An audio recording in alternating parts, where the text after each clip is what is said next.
Bonjour à toutes. Je suis ravie de vous retrouver pour ce Facebook Live. Alors, je vais vous laisser tranquillement vous connecter. Je sais qu'il faut toujours un petit temps. Donc, ce matin, on va évoquer pourquoi et comment libérer ses émotions. Pourquoi c'est important. Et puis, comment je vais vous donner des pistes assez concrètes pour ça. Je vous laisse tranquillement venir sur le live et puis je vais démarrer. Donc, je me représente pour les personnes qui ne me connaissent pas. Bonjour Dominique. Je suis Rachel Galerne, je suis sophrologue et donc après un deuil, j'accompagne des personnes à retrouver leur joie de vivre. Alors on m'a déjà posé la question, mais alors j'accompagne principalement des personnes qui vivent le deuil d'une personne physique, qui ont perdu un proche. Bonjour Marine. Mais je peux aussi accompagner, j'ai un de mes programmes qui propose un accompagnement plutôt sur le deuil d'une situation et notamment dans le cas de séparation de couple ou de personnes malades. Voilà, donc on va démarrer. N'hésitez pas à me dire comment vous allez aujourd'hui, me dire peut-être voilà dans quelle émotion vous êtes aujourd'hui, comment vous vous sentez.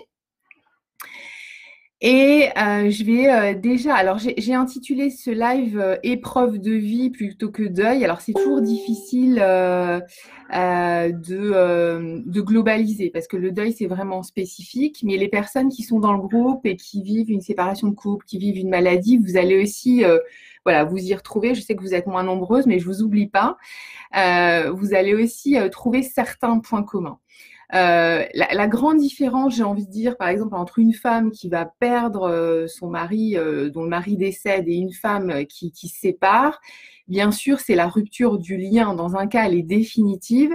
Dans l'autre cas, une femme qui divorce, elle peut toujours voilà, se remettre avec son mari, elle va avoir de ses nouvelles, il est vivant. Donc, c'est quand même la grande différence, il faut quand même le rappeler. Bien sûr, il y a un travail de deuil aussi à faire, mais c'est la grande différence. Et puis au niveau des émotions, alors même si on est tous, toutes différentes et on vit les émotions de façon différente, les situations sont différentes, en tout cas, souvent, l'émotion principale, alors c'est pas une règle, mais vous me direz ce que vous en pensez dans les commentaires, souvent, dans la mort d'un conjoint ou d'un proche, l'émotion qui prévaut souvent, c'est la culpabilité. Alors que par exemple, quand on est dans une séparation de couple, souvent c'est la colère. Voilà. Encore une fois, je ne veux pas généraliser, mais en tout cas, c'est ce qui ressort, moi, des personnes que j'accompagne au quotidien. Si je repars du deuil, si vous avez perdu un conjoint, un proche, un enfant, un frère, une sœur, ce qui se passe après le choc et durant la première année, notre corps est plutôt une machine bien faite. On a une protection qui se met en place. Moi, c'est ce que j'appelle, ce que j'ai rebaptisé le plan Vigipirate. C'est une protection qui se met entre notre corps et la réalité de la perte, qui va nous protéger au niveau des émotions, qui va protéger aussi notre psychisme, notre mental. Alors, ça ne veut pas dire qu'on ressent rien, mais fréquemment, au bout de 12 mois, 15 mois, 18 mois, la douleur, elle peut être beaucoup plus profonde que au moment de l'annonce, au moment de l'enterrement. Vous me direz aussi ce que vous en pensez. Et à ce moment-là, pourquoi c'est plus douloureux plus tard, au bout d'un an, au bout d'un an et demi, 2 ans? C'est parce que ce plan Vigipirate, il saute en fait. Et en fait, on commence à réaliser vraiment la réalité de la perte. Et on est dans un moment où le lien avec le défunt s'effrite un peu, hein. On est moins, peut-être qu'on commence à oublier la voix, les photos qu'on regarde, c'est toujours les mêmes. Et puis nous, on change, tout change autour. Et puis les photos de la personne, elles ne bougent pas. Donc c'est un moment vraiment, on a l'impression presque de mourir une deuxième fois parce qu'on n'a pas encore construit le lien à l'intérieur de soi. Donc c'est une période qui peut être vécue comme une régression.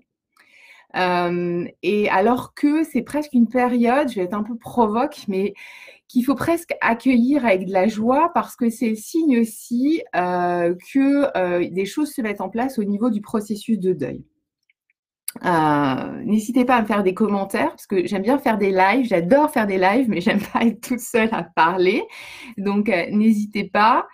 Vous me direz ce que vous en pensez.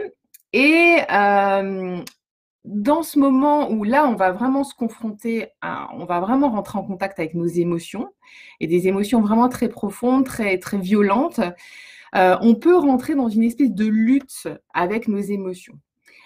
Et vouloir absolument les contenir, ne pas vouloir pleurer, ne pas regarder sa colère, vraiment contenir, contenir. Et ça nous demande déjà des fois beaucoup plus d'énergie d'ailleurs plutôt que de les lâcher. Et tout ce qu'on ne va pas exprimer en termes d'émotions, ben, on va l'imprimer dans notre corps. D'où on va somatiser en fait, d'où des problèmes physiques, des problèmes de sommeil, peut-être des douleurs dans notre corps, peut-être des maladies, hein, parfois des maladies cardiaques, des problèmes de cancer, etc., etc. D'où vraiment l'importance d'exprimer et de lâcher vraiment ces émotions et de ne pas craindre d'être complètement englouti, parce que parfois on me dit mais si j'ai bien envie de pleurer et tout, mais si je pleure, voilà, je sais pas vers quoi ça va m'embarquer. Donc se faire confiance vraiment à ce moment-là, et on va voir aussi que les larmes, que la tristesse, ben c'est vraiment des choses hyper fondamentales pour avancer sur son deuil et pour aller mieux aussi. Alors, ce que je voulais déjà évoquer, c'était la culpabilité. Donc la culpabilité, c'est culpa, hein, dans la racine du mot, c'est la faute. Donc moi, personnellement, je trouve que la culpabilité, c'est vraiment un sentiment, une émotion qui est inhumain.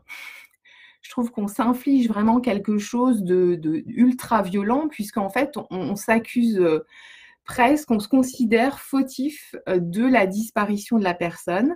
Pour des gens qui sont, voilà, qui vivent une séparation, souvent ils estiment que c'est eux le responsable de la séparation, d'une maladie, etc. Donc c'est vraiment hyper, hyper violent.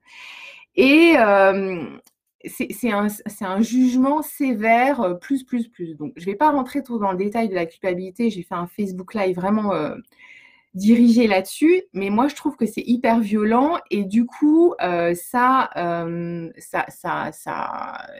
aide pas par rapport à notre estime de nous-mêmes, par rapport à ce qu'on s'accorde comme valeur, parce que là on considère qu'on est fautif et on lie carrément la mort de la personne à ce qu'on a fait ou ce qu'on n'a pas fait. Donc c'est j'aurais dû être plus présente, j'aurais dû lui dire qu'il prenne pas sa voiture, j'aurais dû lui dire qu'il aille pas travailler sur ce chantier, j'aurais dû alerter les médecins, etc., etc. Donc on est dans cette rumination. La culpabilité, c'est une rumination forte et ça nous ronge vraiment de l'intérieur. Et du coup, on peut même s'auto-saboter parce qu'on se sent coupable de tout, et on peut vraiment volontairement se couper du plaisir, de la joie, parce qu'on se sent vraiment coupable. Alors forcément, c'est pas toujours conscient, mais c'est quelque chose qui peut vraiment nous ronger de l'intérieur. Et ça peut durer, et ça peut aussi, comme je disais tout à l'heure, ça peut s'imprimer vraiment. Marine, tu dis en effet, lâcher ses émotions nous aide et amène finalement la joie, car on peut se sentir libéré par là, en le faisant soi et sans retenue, même devant les autres. Que soi permet aussi d'autoriser ces autres personnes à le faire aussi, et ainsi libérer sa parole. Ouais, je suis complètement d'accord avec toi, Marine. C'est vrai qu'en plus, on ne s'autorise pas à le faire devant les autres. J'en parlerai aussi par rapport à la tristesse, parce que c'est quelque chose qu'on retient, et comme tu dis, ça aide aussi beaucoup les autres. Je suis tout à fait d'accord avec toi. Merci. Je me sens moins seule. Donc, par rapport à cette culpabilité, elle peut aller loin, et elle peut vraiment avoir des conséquences sur notre corps. Je vais parler de moi, mais quand je parle de moi, je parle de vous. Moi, par exemple, j'ai fait des cystites pendant très longtemps. Voilà, tous les spécialistes me disaient que c'était lié à l'émotionnel, mais je savais que c'était lié à ma culpabilité, mais j'arrivais pas à enlever cette dernière couche de culpabilité. Et puis, il y a un an, j'ai continué à faire un travail avec une sophrologue, avec une énergéticienne, et j'ai compris en fait que je me sentais coupable aujourd'hui de prendre la parole, de parler de Jeff, de parler du deuil, et notamment de faire des conférences, parce que lui était très à l'aise en public et il avait une facilité pour prendre la parole en public, et j'avais l'impression de prendre sa place. Et donc ça a été un vrai déclic au niveau psychologique. je me suis rendu compte, ben non, que je prenais pas sa place, que je portais sa parole, et puis c'était mon combat à moi, ce travail de deuil. Donc, et ça m'a beaucoup aidée, et du coup, depuis une année, j'en fais plus du tout. C'est pour vous expliquer aussi qu'à un moment donné, si on libère pas tout ça, et c'est vraiment par couche, parce que moi, voilà, ça fait 6 ans que je travaille sur moi et je continue encore pour moi, mais aussi pour aider au mieux mes clients et surtout mes clientes, parce qu'en majorité, j'ai des clientes. Eh bien, voilà, il y a des traces et ça peut être très profond et ça peut durer très longtemps. Donc, par rapport à cette culpabilité, moi, je vous encourage vraiment, à mesurer ce caractère inhumain qu'on s'inflige. C'est hyper violent. Et on mérite pas ça, et personne ne mérite ça, j'ai envie de dire. La deuxième chose, c'est d'aller la regarder vraiment de près, cette culpabilité, de se connecter à cette culpabilité, de se la, comme on dit en France, de se la fader. Alors, ça peut être en parlant, si vous faites accompagner, voilà, par un professionnel, en mettant des mots dessus. Ça peut être en écrivant aussi. Moi, je sais, dans les groupes avec lesquels je travaille, dans mes programmes, ben, j'encourage vraiment les femmes à ouvrir un cahier, à écrire et à se questionner. Pourquoi? Enfin, c'est l'art du pourquoi. Je dis souvent, voilà, pourquoi je dis ça? Pourquoi j'estime que j'aurais dû faire ceci? Pourquoi je l'ai pas fait? Pourquoi? Et pour un moment, prendre conscience, en fait, qu'on est juste des êtres humains et qu'on ne peut pas tout gérer et qu'on ne peut pas être dans la toute-puissance, d'avoir tout vu, tout entendu et tout fait, tout ce qu'il fallait.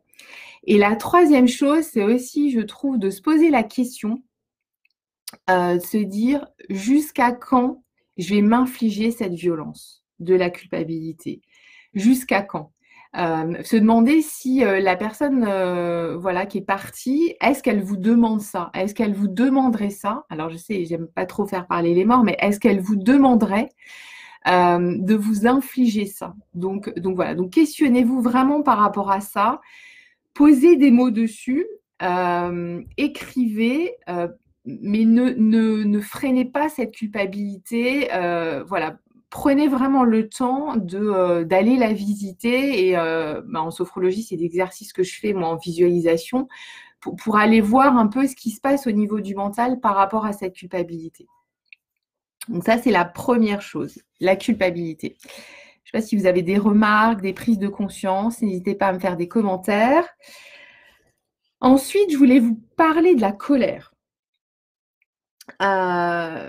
Pour moi, la colère, c'est un peu un antidépresseur naturel. En fait, surtout dans les premiers mois, la colère, elle peut être vraiment positive.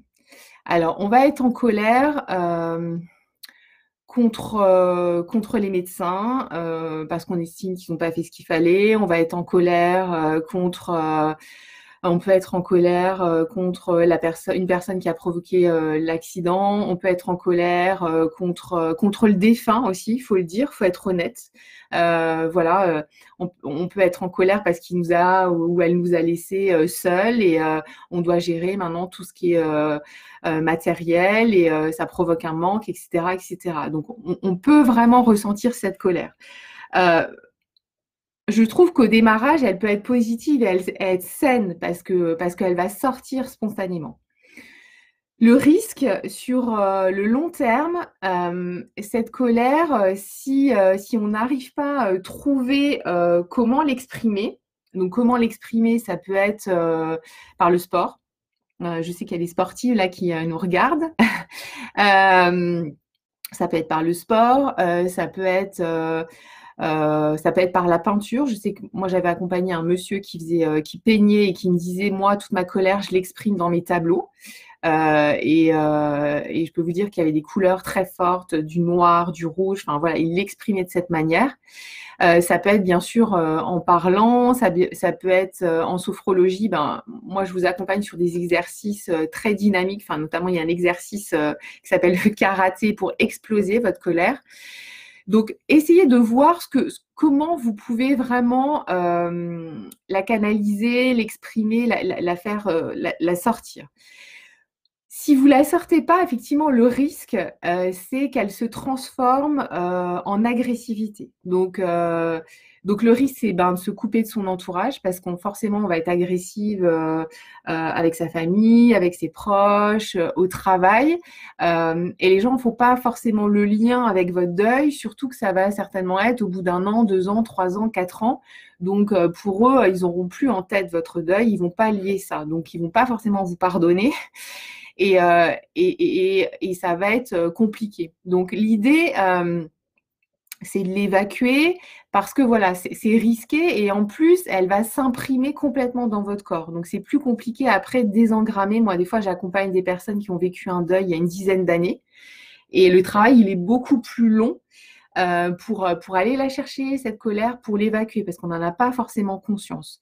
Cette colère aussi, on peut des fois s'auto-saboter et se mettre vraiment en difficulté dans les relations avec les autres ou des fois dans des relations de couple. Quand on renoue avec l'amour, ça peut être aussi, on va s'auto-saboter et estimer qu'on ne mérite pas tout cet amour et être en colère contre soi parce qu'on renoue avec un nouveau conjoint, par exemple. Par rapport à la colère, dites-moi s'il y a des choses qui vous parlent. Qu'est-ce que je voulais vous dire d'autre par la colère? Je regarde mes notes. Oui, ce que je voulais vous dire aussi par rapport à la colère, c'est souvent, elle voyage en même temps que la honte. On peut craindre, Marine, tu parlais du regard des autres aussi, craindre le regard des autres et en avoir honte. Par exemple, dans le cas d'un suicide, on peut être honteuse en se disant, voilà, qu'est-ce que les autres pensent de moi, que j'aurais dû faire, que je n'aurais pas faire. Il y a des croyances par rapport à ça, par rapport à ce que les autres vont penser de la situation. Et parfois, on va des fois même se couper des autres parce qu'on ne veut pas rentrer en relation avec eux, parce qu'on se dit, oh là là, mais ils doivent penser des choses horribles sur moi et j'ai honte de la situation. Donc voilà pour la colère. Je regarde s'il y a des commentaires. Ah oui, j'avais pas vu. Emmanuel, bonjour. Coucou Rachel. J'ai ressenti aussi la culpabilité à l'annonce de la maladie de ma maman. Mon corps en a pris un coup de douleur physique. Pris un coup. Les douleurs physiques sont revenues. Maintenant, ça va mieux grâce à toi. Merci. Oui, effectivement, on peut, comme toi, Manu, effectivement, à l'annonce de la maladie d'un proche, être très dans la culpabilité et se dire pourquoi elle, pourquoi pas moi, et puis se sentir aussi démuni en fait de pas savoir quoi faire, de faire plein de choses, mais d'être démuni face à la maladie, de se dire pourquoi c'est elle qui est malade et pas moi. Cette culpabilité, elle est là aussi dans des situations où des gens vivent, par exemple, des drames collectifs, des incendies. Enfin, je pense que le tsunami me vient. Enfin, j'avais accompagné une femme qui a vécu le tsunami, donc qui est venue me voir beaucoup après, plusieurs années après, forcément, et qui avait perdu toute sa famille dans le tsunami. Et il y avait cette culpabilité de pourquoi moi je suis vivante aussi. Et je suis coupable d'être vivante. Donc moi, je vous encourage par rapport à la culpabilité à vraiment aller les visiter, à mettre des mots dessus et à vous faire accompagner par rapport à cette culpabilité qui est qui peut nous ronger de l'intérieur. Par rapport je voulais vous parler de la tristesse. Et par rapport à la tristesse, je voulais vous lire un texte de Winnicott que je trouvais assez parlant. Donc je vous le lis. Si on déprime, c'est qu'on se rebelle et que le désir est encore là, prêt à prendre le pouvoir. Il nous faut donc nous accorder la force d'encourager la libre circulation du désir et du plaisir et accepter de se faire aider. Winnicott.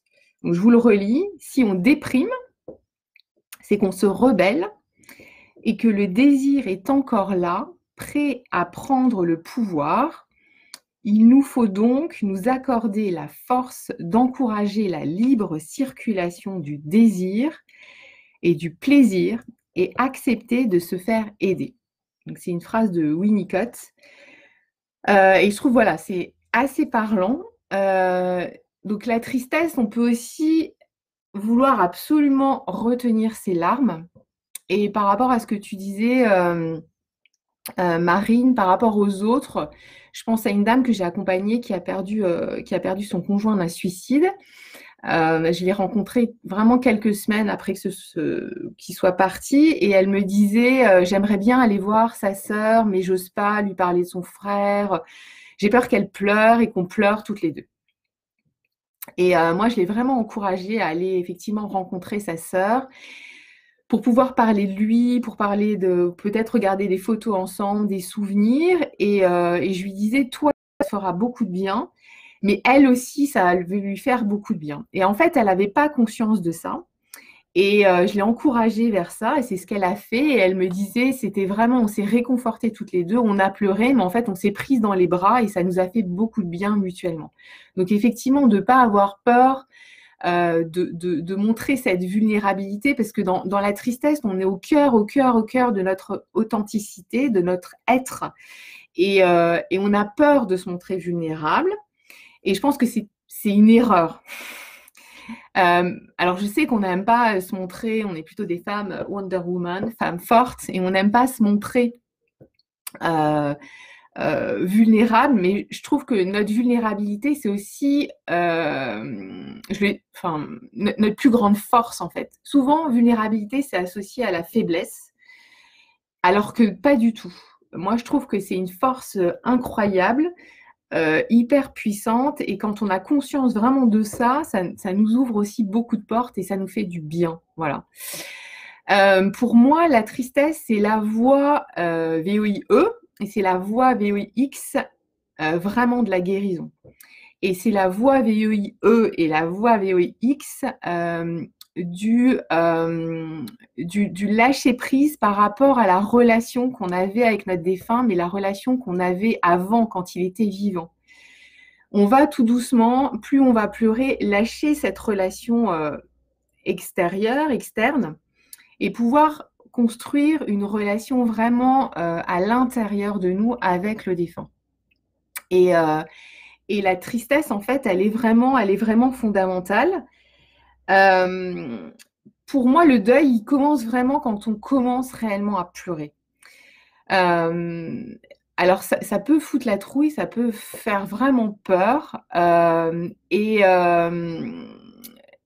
Mais je vous encourage à ça. N'ayez pas peur de ça.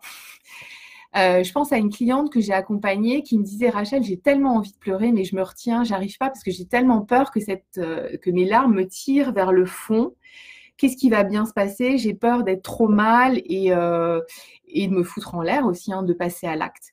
Et, euh, et, euh, et je lui disais, mais voilà, il va rien se passer de grave. Au contraire, ça va t'aider. Et le groupe est là, puisque quand vous êtes accompagné par moi, vous êtes dans un groupe Facebook pour si ça va pas, on sera là, on t'encouragera, on te soutiendra, on te tiendra la main, on t'accompagnera. Et en fait, voilà, quelques jours après une séance, ben, bien sûr, les pleurs, la tristesse, voilà, est sortie vraiment. Ça a été l'impact d'une séance. Et elle me disait, ben, je suis étonnée parce qu'en fait, je pensais être très, très mal. J'ai beaucoup, beaucoup pleuré. Mais en fait, ça m'a fait un bien fou. Donc parfois, on fuit aussi beaucoup cette tristesse et plus longtemps on la fuit, plus ça va s'engrammer dans notre corps. Donc, et à un moment donné, quand on pleure, on réalise, ouais, ça fait du bien. Alors peut paraître un peu bateau et classique, mais oui, ça nous aide. Et j'ai envie de dire que les larmes, c'est un petit peu à chaque fois des couches de pommade qu'on va mettre sur notre cicatrice pour en prendre soin. Alors, je lis les commentaires. Marine, tu évoques effectivement le cheminement de l'émotion de colère notamment. La perte peut en effet réouvrir les blessures plus profondes déjà vécues dans l'enfance, comme celle de l'abandon ou l'injustice, entre autres, d'où le fait qu'elle puisse être d'une extrême violence et d'où l'intérêt d'aller chercher en profondeur ce qui est activé en plus par là, afin de pouvoir accueillir et se libérer. Ouais, je suis tout à fait d'accord avec toi, Marine. Merci pour ce commentaire. Et par rapport à ce que tu dis, justement, par rapport à que ce soit la tristesse ou la colère, ça peut aussi nous provoquer un fort sentiment de solitude. Donc, tu parles de l'abandon. Il y a aussi, ouais, effectivement, la solitude. L'abandon, j'en parlerai après, mais de solitude. Et en fait, on a besoin d'être seul dans ces moments-là. On a besoin d'être seul pour s'écouter, pour entendre ce qui se passe à l'intérieur de nous, entendre cette douleur, cette tristesse. Et ça ne veut pas dire que, en fait, ce repli, j'ai envie de vous dire, il est normal. Et il est complètement différent de l'isolement. Et en fait, on va alterner des phases où on va être seul pour être vraiment, pour avoir plus de calme autour de nous et s'entendre, j'ai envie de dire. Et on va alterner avec des périodes, des moments où on est avec les autres. Et je vous encourage aussi d'être avec les autres, même si parfois on a l'impression que d'être avec les autres, on est là sans être vraiment là. On peut avoir l'impression que ce que racontent les autres, c'est complètement dérisoire parce qu'ils vont raconter leurs vacances, ils vont raconter leurs petits problèmes et vous avez l'impression que c'est rien par rapport à ce que vous vivez. Mais en fait, d'alterner les deux, ça permet aussi d'avancer et de traverser cette tristesse.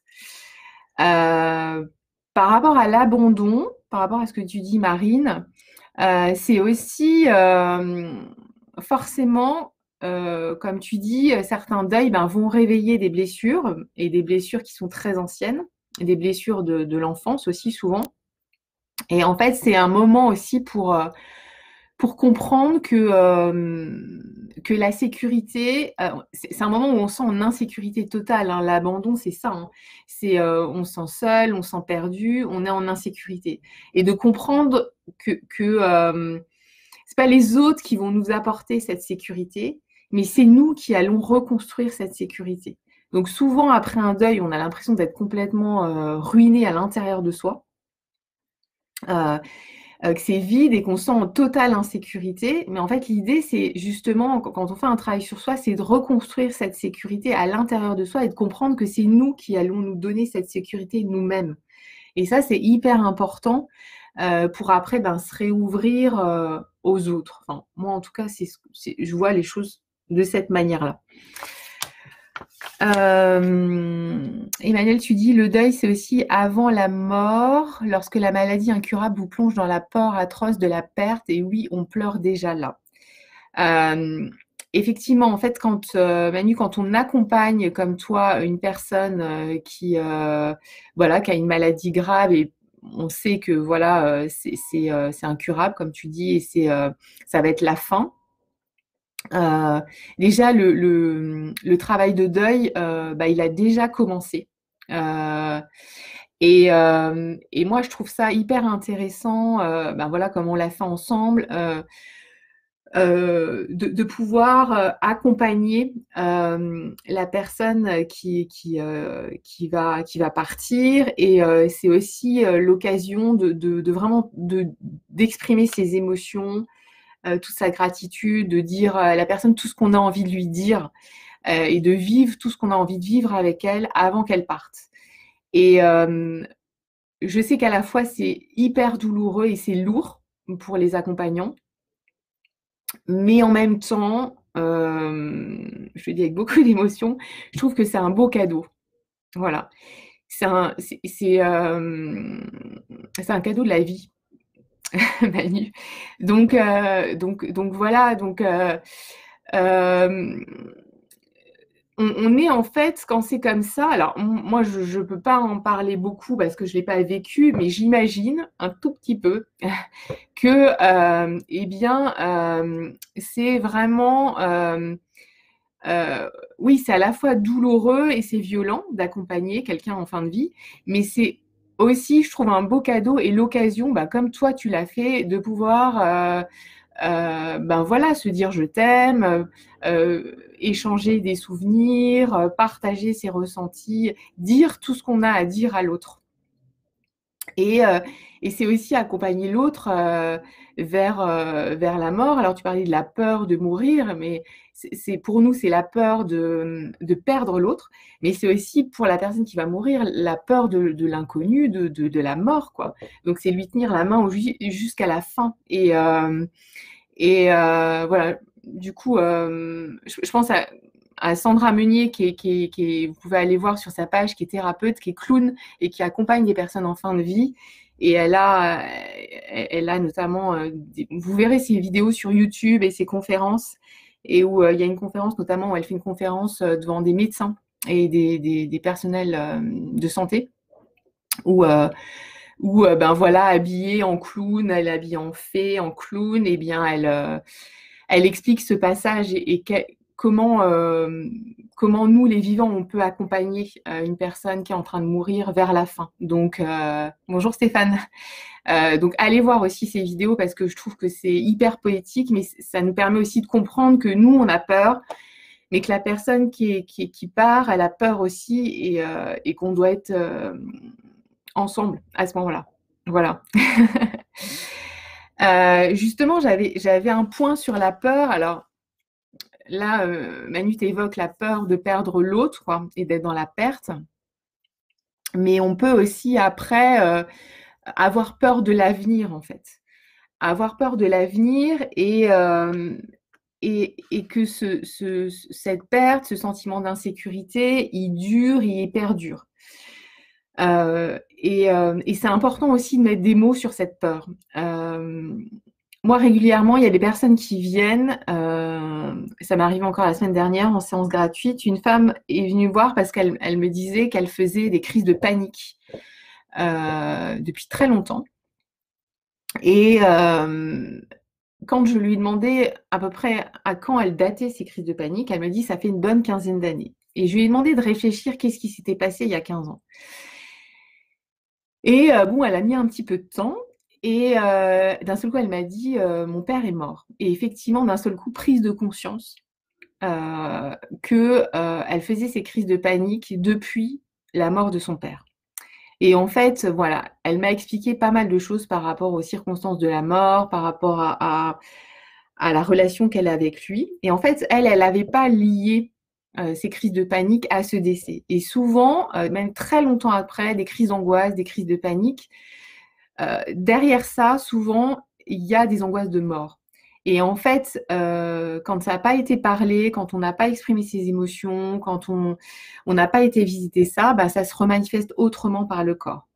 Et elle me disait, mais j'ai peur de mourir quand je suis en crise de panique. Et c'est ce que disent beaucoup de gens. Et souvent, c'est lié à un deuil qui n'a pas été parlé, qui n'a pas été travaillé et qui reste même des fois bloqué. Donc cette peur, elle peut aussi avoir des conséquences vraiment sur notre corps et prendre un espace dans notre corps qui est très important en se manifestant vraiment régulièrement. Elle me disait, je prends conscience, c'était vraiment en séance gratuite là pendant la demi-heure, que ben plus j'arrive à la date anniversaire de la mort de mon père, plus je fais des crises de panique hyper fréquentes. Donc c'était vraiment complètement lié à ça. Par rapport à la peur de l'avenir aussi, on peut, dans nos relations, quand on a perdu un proche, être hyper, alors je l'ai dit, s'auto-saboter, mais être dans une exigence plus, comme pour tester les nouvelles relations. Je pense à des femmes qui renouent avec l'amour après le deuil d'un conjoint. Ben, les premiers temps, on peut être très chiante avec son nouveau compagnon. Parce qu'on a à nouveau peur de l'abandon. Je le dis, je parle pour moi, parce que j'étais très chiante avec Sylvain au début, mais on peut avoir peur à nouveau de la perte. Et des fois, on peut s'auto-saboter et on peut foutre en l'air comme ça des relations. Donc, il faut aussi en avoir conscience, parce qu'on a tellement peur qu'ils nous abandonnent à nouveau, qu'ils meurent ou qu'ils partent, qu'on va être d'une exigence telle, on va voilà, poser des trucs énormes, etc. Et du coup, on va s'auto-saboter. Et par rapport aux peurs, j'ai envie de dire que c'est pas une solution miracle, mais en tout cas, il n'y a que aussi en posant des actions qu'on s'éloigne de nos peurs. Donc, la peur, comme Manu, tu partageais, la peur que le proche meure, c'est aussi en faisant tout ce qu'il faut pour la personne, en lui disant tout ce qu'on a à lui dire avant qu'elle parte, donc en étant dans des choses très, très concrètes. La peur de l'avenir, c'est aussi...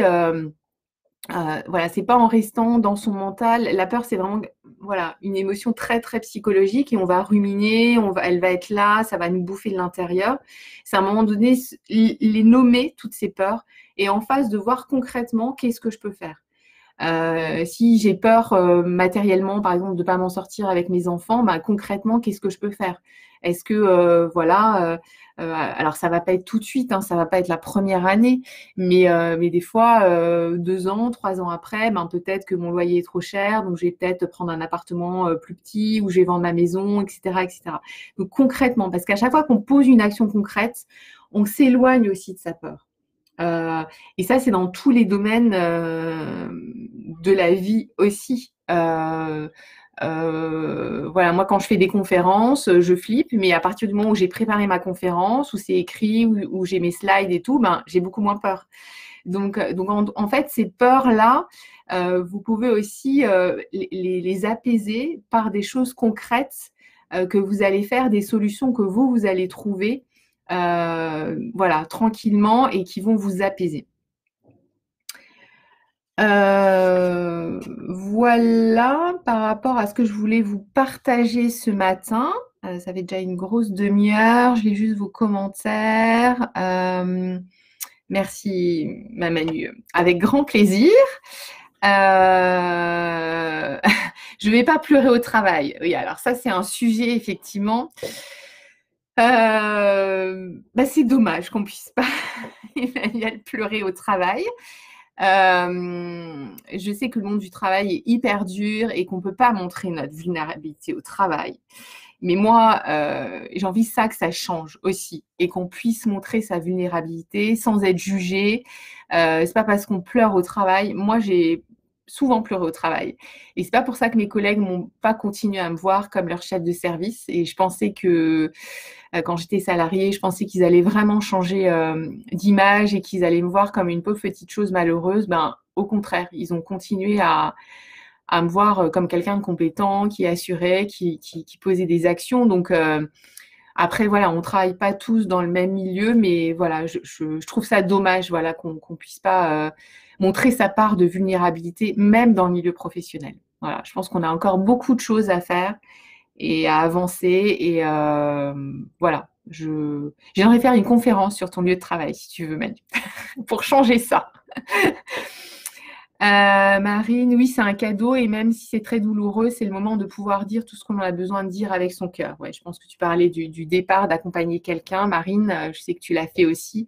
Je pense que ouais, c'est une expérience voilà, que je souhaite à personne parce que c'est douloureux, mais de le vivre, ça amène aussi une autre dimension sur la vie, je trouve. Marine, pouvoir verbaliser avec la personne que l'on l'accompagne nous permet aussi de moins être dans la culpabilité. Ouais, complètement, tout à fait. Merci à toutes pour ce moment fort. Je dois m'absenter. À bientôt, Marine. Merci d'avoir été là. Stéphane, je me pose la question de comment accompagner un proche avec qui on n'a pas réglé des histoires anciennes. Serais-je capable des mots d'amour? Je m'interroge. Ouais, Stéphane, c'est une vraie question. Voilà, pour avoir accompagné un monsieur comme ça qui était très en conflit avec sa maman toute sa vie et il l'a accompagné, elle avait un cancer, il l'a accompagné jusqu'à la fin. Et en fait, il pensait qu'il ne serait pas capable de dire les choses voilà.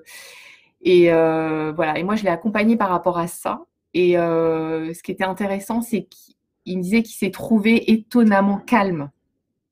Il lui a dit des choses qui n'étaient pas forcément sympathiques, mais ils ont pu avoir un échange et elle aussi, elle a pu aussi, se sentant certainement dans un moment de grande vulnérabilité, elle a exprimé aussi les choses. Donc en fait, lui, il a ouvert la porte, il a dit, voilà, avec beaucoup de calme et de bienveillance, mais il a dit des choses qui étaient quand même assez dures.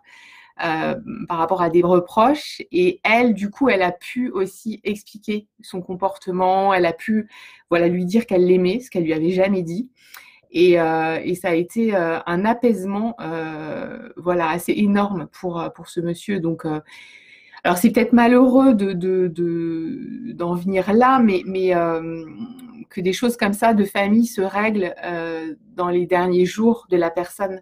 Mais je pense que c'est apaisant pour la personne qui part et pour celui qui reste aussi. Donc, je crois qu'il faut aussi te faire confiance, Stéphane, et te dire voilà, que tu vas aussi trouver les mots d'amour, comme tu dis, pour peut-être aussi t'apaiser toi et apaiser la personne qui s'en va. Emmanuel, les mots d'amour sont plus forts que tout et ils viennent finalement naturellement car on dépasse cette peur, cette pudeur. Ouais. Oui, complètement. Alors toi, tu l'as vraiment vécu en direct, donc tu peux vraiment en témoigner. Je pense que dans ces moments-là, on se dépasse aussi. On fait des choses. C'est aussi ça, la mort, c'est aussi une force de vie incroyable. Et d'ailleurs, je pense que si on avait conscience de cette force que nous donne la mort dans notre vie, eh bien, on ferait des choses qu'on ne ferait pas. Voilà, je vais pas tout. C'est un peu le sujet aussi de ma conférence, mais avoir conscience de la mort dans notre vie, ça nous guide aussi et ça nous pousse aussi à faire des belles choses. Voilà, je crois vraiment. Emmanuel, mon collègue ce matin m'annonce la maladie incurable de son fils. Il s'est confié à moi et je suis dans l'émotion. Ben voilà, toi, tu vois, tu disais je vais pas pleurer au travail. Ben voilà, je trouve qu'à un moment donné, quand nous on s'ouvre aussi, qu'on monte notre vulnérabilité sur notre lieu de travail, ben il y a aussi des collègues qui s'autorisent à venir nous voir et à partager. Ben voilà, comme ton collègue qui s'autorise à te dire que son fils est malade, est gravement malade et va peut-être mourir. Et ça, voilà, c'est vraiment énorme pour lui. Et je suis sûre que tu vas l'aider. Et moi, je ne conçois pas qu'on puisse couper complètement par rapport à notre travail. On n'est pas différent, enfin, on est des êtres humains et quand on vit des épreuves, ben, on les vit en dehors du boulot, mais on les vit aussi, et ça se sent de toute façon auprès des personnes. Et si nous, on ouvre un peu notre cœur, et ben, les personnes, elles se confient et il n'y aura pas d'impact, il n'y aura pas de manipulation ou je ne sais quoi, forcément. Voilà, donc moi, je suis très contente pour toi et pour lui qu'il ait pu se confier à toi. Je suis sûre que ça va énormément l'aider. Je regarde encore s'il y a des commentaires. Je ne crois pas. Eh bien, écoutez, je vais boucler ce live. Merci d'avoir échangé comme ça. C'était vraiment très riche. Voilà, parce que moi j'adore faire des lives, j'adore faire des conférences et c'est toujours bien quand c'est interactif et puis que ça peut vous donner un éclairage, répondre à vos questions, vous donner des choses hyper concrètes. N'hésitez pas dans ce groupe, continuez à vous présenter, à partager ce qui vous aide, ce qui vous fait du bien, vos prises de conscience, vraiment, parce que voilà, j'ai envie que ce groupe il se développe et qu'il vous aide vraiment de façon très concrète. Et puis, pour boucler, je vous souhaite une bonne journée, une bonne après-midi. Ici à Metz, il y a un grand ciel bleu. Là, je vois ça de mon bureau. Et puis, je vous retrouve très, très vite. Encore un grand merci à vous, mesdames, et à très bientôt. Au revoir.